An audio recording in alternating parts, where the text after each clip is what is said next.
Hello again. Today we're going to talk about single replacement reactions and how reactive different metals are. If you look at the back of your periodic table, there is a list called the activity series.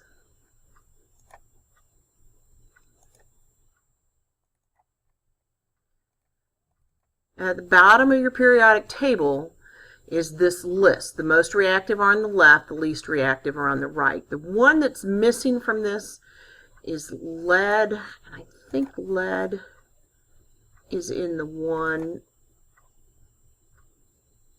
yes, lead's right above hydrogen. So you might add that to the back of your periodic table. Okay. Different metals have different activities. Some metals are very active, such as lithium, sodium, potassium, and cesium. And we've seen those, we've seen videos of those reacting with water. Some are more inactive. And an activity series is the ranking of the metals and according to their activity. So we're going to test metals, and we're going to rank them. Okay? The background information is, what type of reaction are these? Are these synthesis, decomposition, single replacement, or double replacement? The title gives it away. It's a single replacement lab. Our beginning question, then, is which of these metals are the most reactive? All right, you're going to have samples of aluminum, tin, magnesium, zinc, iron, lead, and copper. 1, 2, 3, 4, 5, 6, 7 samples. And you're going to have solutions: silver nitrate, lead nitrate, aluminum nitrate, zinc nitrate, copper 2 nitrate, and zinc 2 nitrate, and tin 2 chloride. Okay, and then you'll have well plates. So, the first thing you're going to do, you've got a well plate. You're going to label the well plate. My suggestion would be take this, get a piece of paper,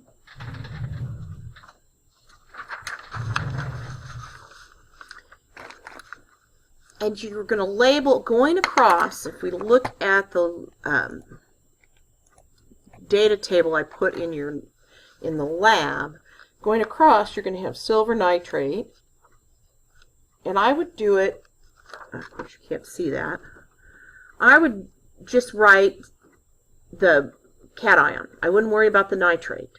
And then the next one would be lead nitrate, kind of like if I hold these up maybe. You hear that? It's almost, actually it's the right size. Look at that. You can just set it right on top of the lab sheet. It's the right size. Then going down, of course it's not the right size, you're going to need 2 of these because you have 7 metals you're going to test and there's only 4 spots. Alright, so the first thing you need to do is label. And label your solutions going across and down. So, step 1, label metals going down on your well plate.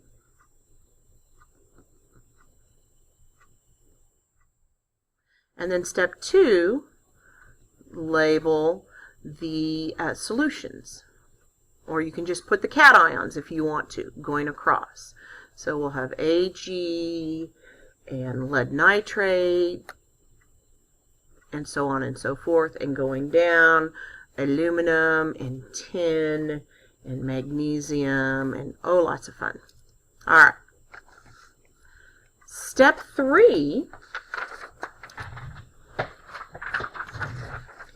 you're going to put a small piece of the metal in the same row that it's labeled. So if our first one is aluminum, we're going to put aluminum all the way across all 6 wells. And the next one is tin. Same story, all the way across. That's step 3.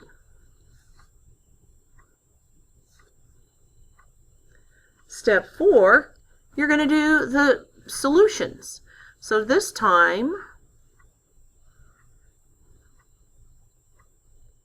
going down, we're going to put the silver nitrate all the way down through the 4 in this the first plate, and you'll have 2 plates, like I said, because you'll have 7.